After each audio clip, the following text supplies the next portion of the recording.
Hey, what's up, friends? Welcome back to Babylon Talmud. Today we're studying Daf Lamed Zayin, Daf 37 of Masechta Sukkah. Daf Lamed Zayin, some interesting stuff. We talk about the Eged, right? How you tie together the Hoshaina, the Lulav, the Adasim, and the Aravis. We also get to an interesting machlokas about the materials that you're allowed to use for constructing your Sukkah, which is pretty interesting. And then just a number of assorted halachis about lulav, which is interesting as well. We then get to a new Mishnah which discusses the shaking of the lulav, which of course is also an interesting sugya. So, interesting daf. Now we have a little bit of work to do on daf lamed vav and beis, so we're going to get started over there at the Mishnah. In Ogdin Esalulav Elabamino Divrei Rabbi Yehuda, says Rabbi Yehuda that when you tie together the Hoshaina, when you tie together the Lulav, the Adasim, and the Aravis, you have to tie it together. The tie that you use, you can't just use like a rope. You have to use something that's one of the Daled Minim. Generally we use kind of we'll just chop a piece from the Lulav, and then we'll wrap it around the Hoshaina. So says Rabbi Yehuda that you have to use one of the Daled Minim as the wrapper. Reb Meir Omer afilu b'chut b'mshicha. Says Reb Meir, you can even use a linen thread. Omer Reb Meir says, Reb Meir Maisaban Yerushalayim. There was a story, right? So Reb Meir says, to support his opinion that you're allowed to wrap the lulav with whatever you want. Shayu ogdines lulvein b'gimonio shel zav, that in Jerusalem, the fancy people, they would wrap and tie their lulav with threads of gold.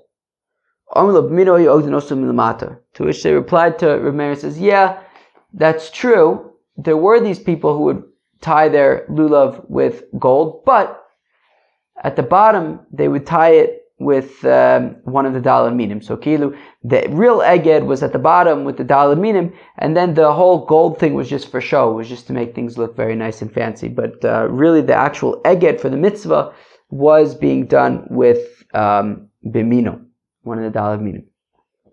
Amarava, afilu b'siv, afilu beikla dedikla, says the Gemara, that Rava says that when we say that you're allowed to tie the Hoshaina with the Daled Minim, right, when we say that you tie the Hoshaina with the Daled Minim, so you're even allowed to use siv and ikla dedikla, ivy, and some wrapper that comes from the trunk of the palm tree, meaning ivy from the palm tree and also the trunk of the palm tree. The point being, it's not dafka like the lulav, it could be any part of the palm tree. V'amarav says, Rav, my time to Rabbi Yehuda, how come Rabbi Yehuda says that you have to use one of the Daled Minim for the wrapping? Because of course we know that Rabbi Yehuda's opinion is that you must tie the Hoshaina, which means that the tying of the Hoshaina is part of the mitzvah. And if therefore, since the tying is part of the mitzvah, so if you tie it with something that is other than the four minim, well then you're adding a new element, which would be Baal Tosef, right? A violation of Baal Tosef, right? There's you're not allowed to add to mitzvahs on your own. And therefore, if the mitzvah is with the four species, you can't tie it with the fifth, because then you're adding something which is not supposed to be there. And says Rava, how do I know that ivy and the trunk of the palm tree are considered part of the lulav, and therefore that they would be allowed to be used for eged? Because of course those are not the part of the lulav that you use in the Hoshaina. So how do you know that you're allowed to use that for the eged, those parts of the tree? The Tanya is within the Brayso. The pasuk says that you'll sit in sukkahs. Sukkah shekol davar divrei Meir. Meir says, look, make a sukkah with whatever you want. Sukkah's teshvu, sit in a sukkah, build it from whatever you want. See what I care. Rabbi Yehuda Omer says, Rabbi Yehuda, in sukkah noeges el b'daled minim shebelulav. Interesting. Rabbi Yehuda says, no, the sukkah has to be built with the Daled Minim. Now, when we say the sukkah, we're not talking about the walls of the sukkah, we're talking about the schach. Right? So Rabbi Yehuda's opinion is that the schach must be from the 4 species of the lulav. It can't be some other material. And says Rabbi Yehuda, and this is logical. It's logical to say that the schach must be made from the daled minim.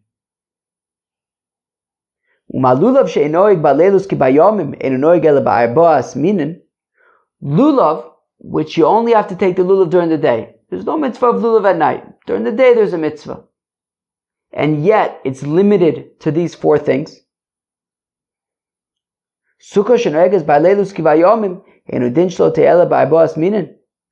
Sukkah, which is more stringent than lulav, in that sukkah applies not only during the day, but also at night. It's a more stringent mitzvah.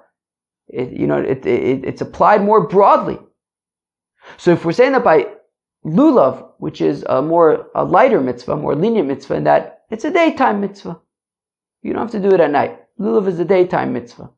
And yet, we have a very specific instructions for what species it could be. It's these 4 species and nothing else.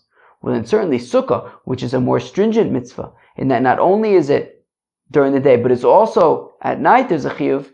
So certainly it should have this limited, very specific species that it can be made from, i.e. the daled minim. Amrullah, they said to Rabbi Yehuda, they said to Rabbi Yehuda, they said, wait a second. It sounds very fancy to say, well, let's be stringent by sukkah and say that you have to make it out of the daled minim. But guess what? While it might start out as this fancy chumrah, as this fancy stringency, ultimately, it's going to lead to a leniency. Because lo matza arboas minin yeyoshev uvatel. Because what happens if you don't find enough of the daled minim in order to build your schach? So you're going to say, well, I don't have the daled minim. I can't build a sukkah. And you're not going to have a sukkah to sit in. Even though v'atorah omer b'sukkah steish v'shivas yom sukkah shakol dover. Even though, really, Meker Adin, you could make a sukkah out of anything. And therefore, if you can't find the daled minim, so make it from whatever you want. Because Meker Adin b'sukkah steish v'sukkah shakol dover. You can make it out of anything. Rabbi Yehuda, you're being fancy and saying, well, we could be stringent and say it has to be daled minim, but guess what happens? In the end, when he doesn't find enough daled minim to build his sukkah with, so he's not going to build the sukkah at all. So it's a chumrah that leads to a kula. It's a stringency that ultimately leads to a leniency where you're not going to end up sitting in a sukkah at all. So they say, forget it.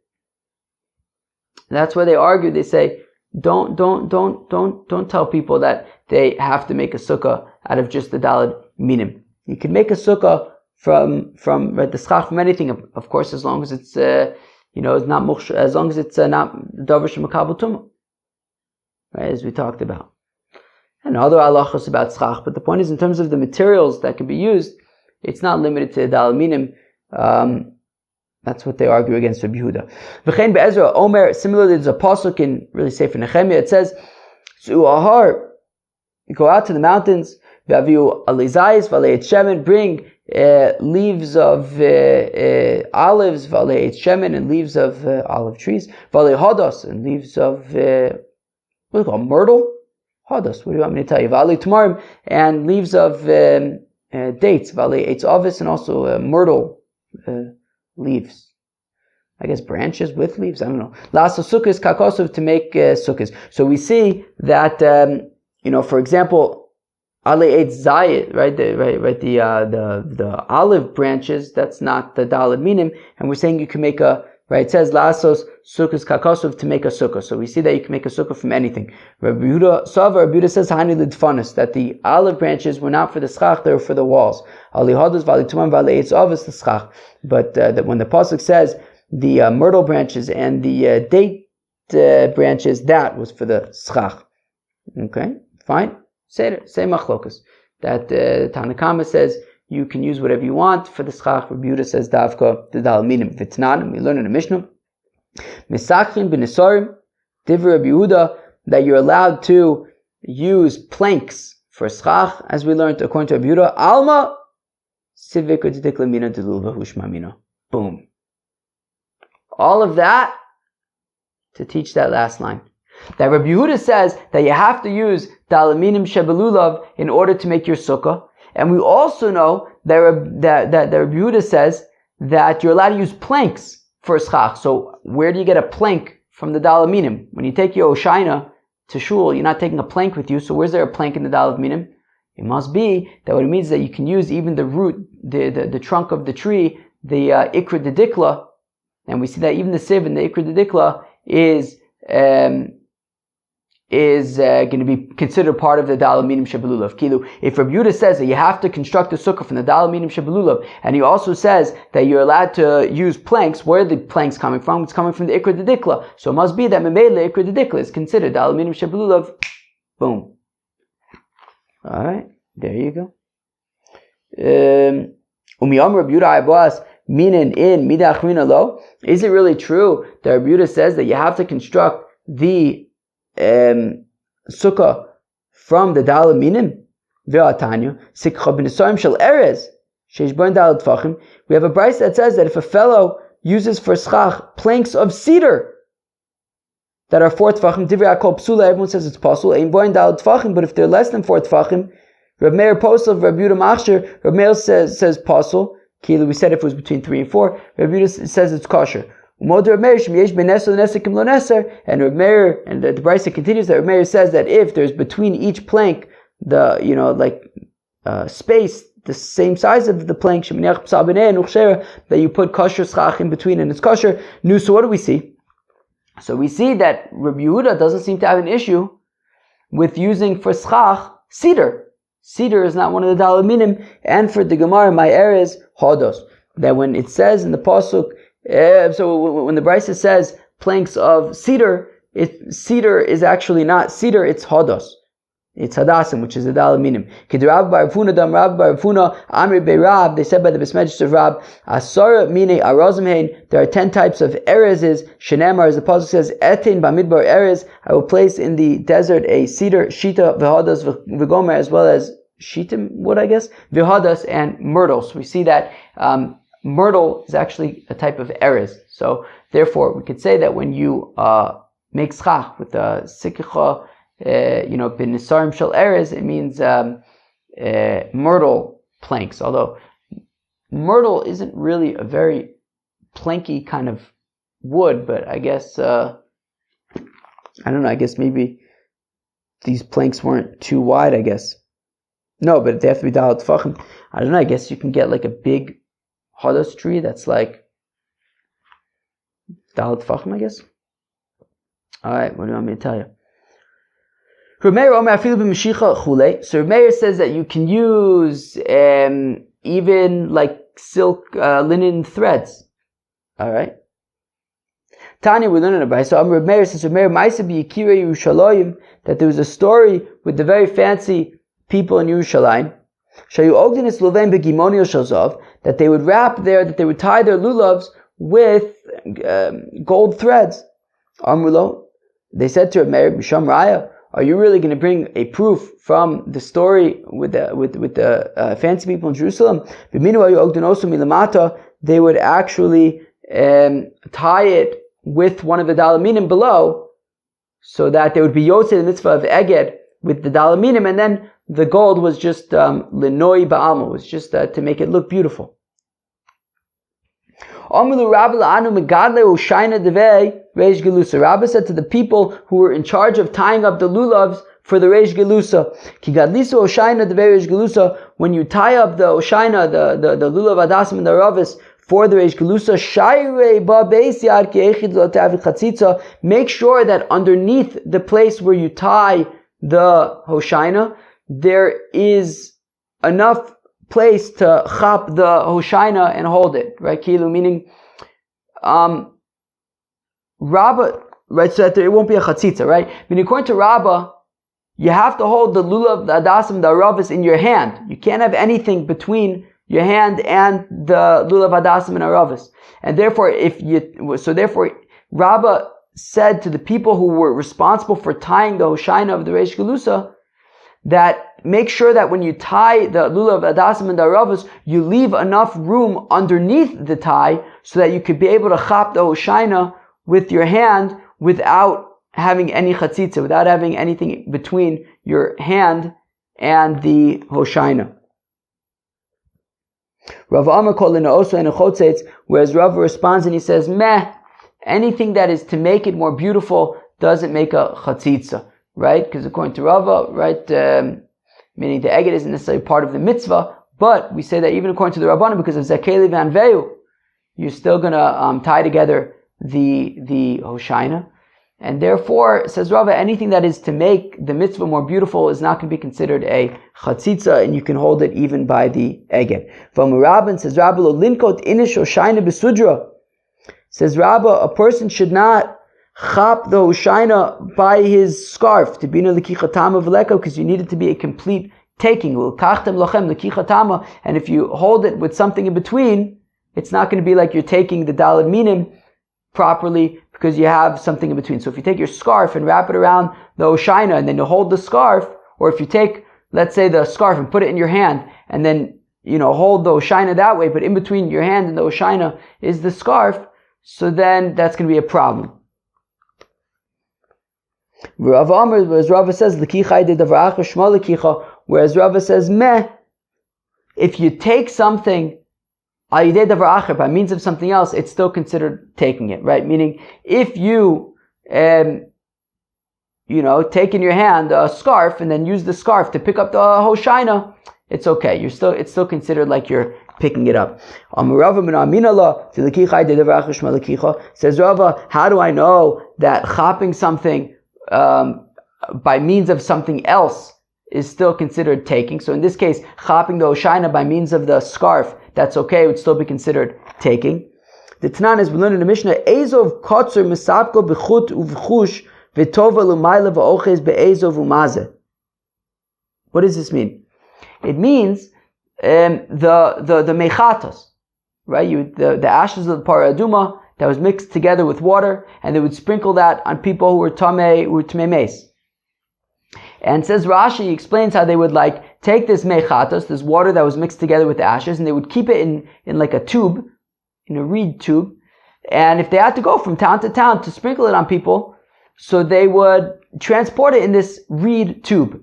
Now, when you sprinkle the mechatos, you take hyssop, you take azov, hyssop, and you dip it into the mechatos, and then you sprinkle it on the fellow.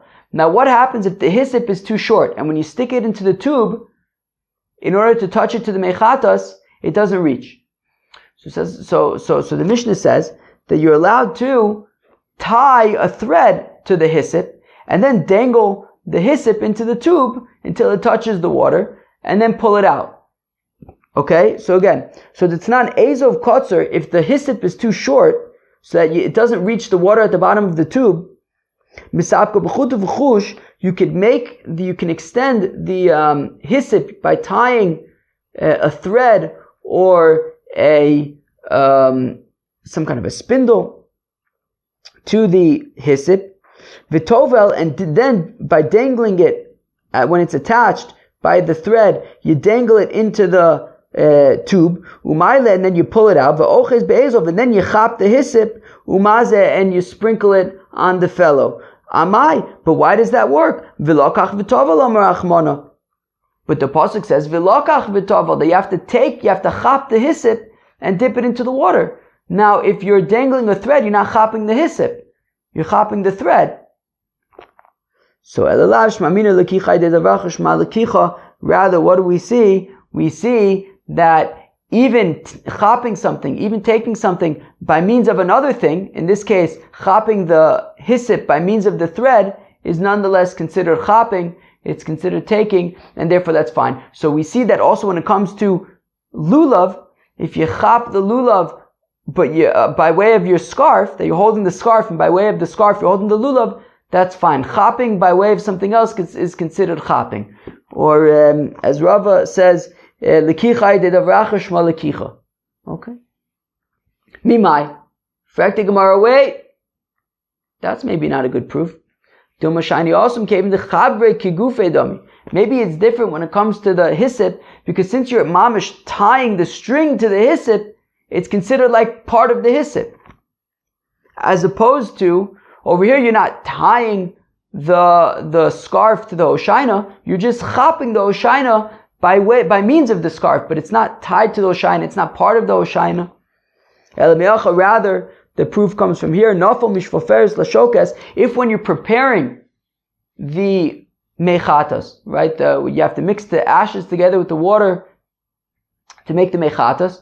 So what you do is first you take, like a stone receptacle, as we've learned that we want everything to be made out of stone because we're extra stringent since we have a fellow who's a tvul yom preparing it, whatever it is, or slaughtering or burning the paraduma. Anyways, so you'd have this stone container and vessel, and then you'd pour water, like the Mayim Chaim, into the stone vessel, and then you would pour the ashes on top of that. Now, if the ashes fall out of the tube that it was being contained in, this is also another tube. We had just said a minute ago that they would transport the actual mechatas in tubes, but also the actual ashes were in a tube as well. And we're saying if when you would pour the ash onto the mechatas, so then if the ash fell out of the tube, so then it's possible. If it just kind of fell out by accident. Hahipilo, who kosher. But if he intentionally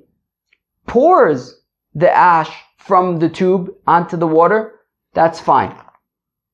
So right? So we're saying that so he's not holding onto the ash directly. He's chopping a tube that has in it ash, and he's pouring out the ash onto the water from the tube. Now, why is that acceptable? The Torah says that you have to take the ash and put it onto the water. So rather it must be that even though he's not touching the ash directly, he's chopping the tube, and from the tube he's dumping it on the water. Nonetheless, chopping the ash by way of the tube is nonetheless considered chopping, and so we see that lekicha chopping by means of something else is considered chopping, and therefore even if you take a scarf and put it in your hand and chap the Hoshaina by means of the scarf, that's going to be considered acceptable, and you can do that according to Rava. The Amar Rabba, and says Rabba, lo ladutz inish lulva b'Hoshaina de dilma nasui tarfe vavi chatzitzu. You hear that? Don't first take the hadassim and the aravos and tie them together, and then take the lulav and shtup it in, because by shtuping it in, you might knock off some of the leaves from the hadassim and the aravos, and they'll no longer be connected to the hadas and the arava, and they'll still be stuck in the Hoshaina, and they're going to be making a chatzitza between the lulav and the hadassim and the arava, so you can have just a bunch of dead leaves that are disconnected and shtup between the lulav and hadassim and the aravos, and we don't want them in there. So again, Rabba says, don't shtup the lulav into if you're already tied together the hadassim and the aravos, don't then shtup the lulav in between them. To dilmanasri tarfe, because then maybe the leaves of the hadassim and the aravos are going to fall off. Vahavi chatzitza, and they're going to be stuck in the Hoshaina, and they're going to be making a separation between the different elements, between the hadassim, the aravos, and the lulav. V'Rava Amar min b'mino ein chotzetz, whereas Rava says meh. If it's all the same, right? The same element is not going to make a chatzitza, right? Ki'ilu, the leaves of the hadassim and the aravos are not going to be making a separation. If you have epis, I don't know, chveisnish, some other thing that's in there, that could be a chatzitza. But leaves of the hadassim and the aravos can be considered a separation. V'Amar says Rabba, lo ligos inish lulva b'Hoshaina. If your lulav is too long, right? So you tied together the lulav, the hadassim, and the aravos, but your lulav is too long. Don't just cut the bottom of the lulav when it's still in the Hoshaina.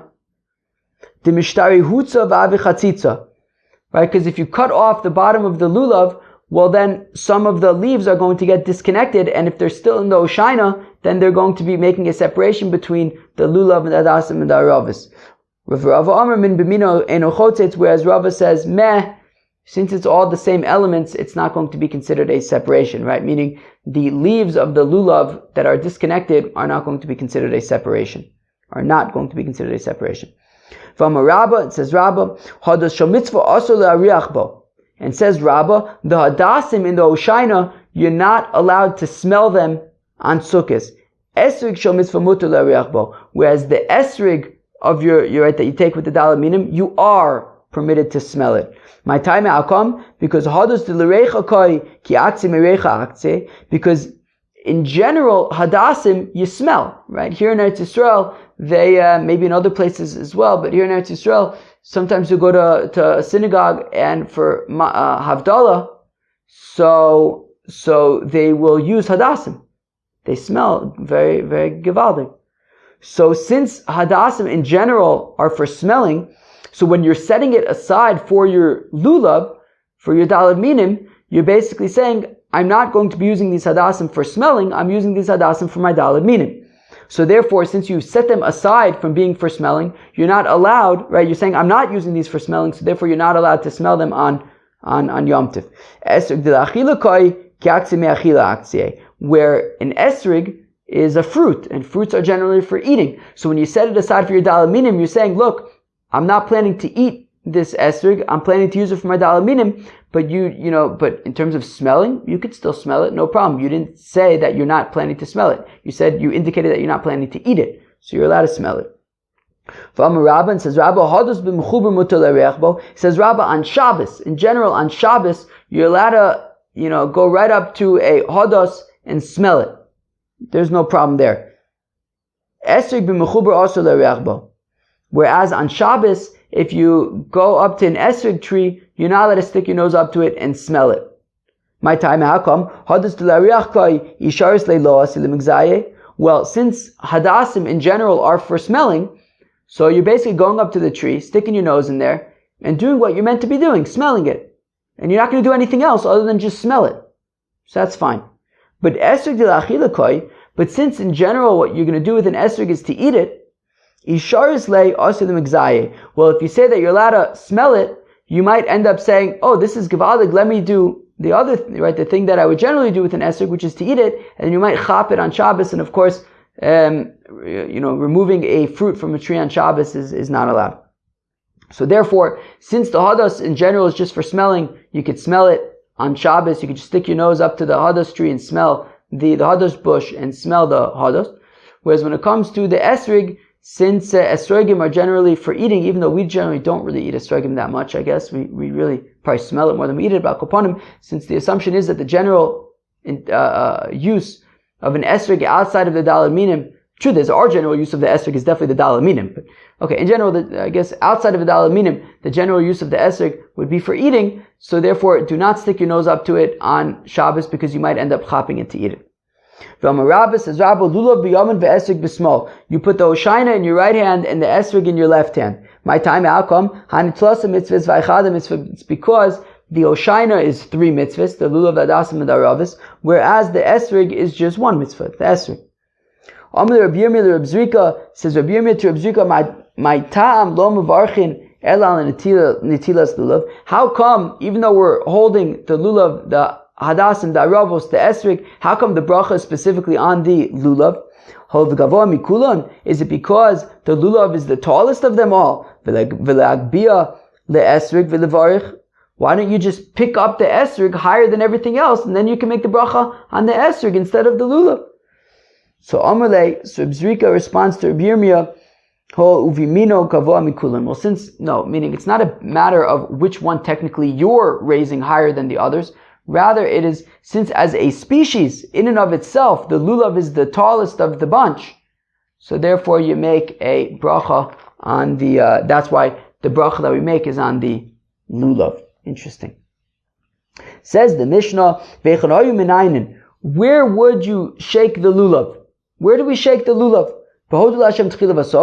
So we shake the lulav at Hodul Hashem Kitov Kilol Chazdo in the Hallel as well. So that is like the right. Hodul Hashem Kitov Kilol Chazdo comes up twice in Hallel. Once Kilu in was it at the beginning of Mina Meitzar, and then once at the end of Hallel. So both times when we mention when we say Hodul Hashem Kitov Kilol Chazdo, we shake the dalaminim. Uv'ana Hashem Oshiana, as well as when we say Ana Hashem Oshiana, we shake the dalaminim as well. Divrei Beis Hillel. Ubeis Shammai, or we say Beis Shammai Af B'Ana Hashem Atzlichana, that we also shake the dalaminim when we say Ana Hashem Atzlichana. Amar Bakiva Tzofar Yisi Rabbi Gamliel Rabbi Yoshua, says Rabbi Kiva that he witnessed, that he observed Rabbi Gamliel and Rabbi Yoshua Shekol Amayu Minayin Esluveyan, that the entire nation was shaking the dalaminim. Behem Lo Nainu Ela B'Ana Hashem Oshiana, they only shook their dalaminim when it came to Ana Hashem Hoshiana. Very, very interesting. Zok the Gemara, really freck the Gemara. Nainu Aman Chashmei, who said anything about shaking? Right? Meaning the Mishnah jumps right in and says, Ve'echa Menainin. Where do we shake the lulav? Freck the Gemara, who says you even have to shake the lulav b'chlal? That all of a sudden we're jumping in, where do you shake the lulav? How do we even know you have to shake the lulav?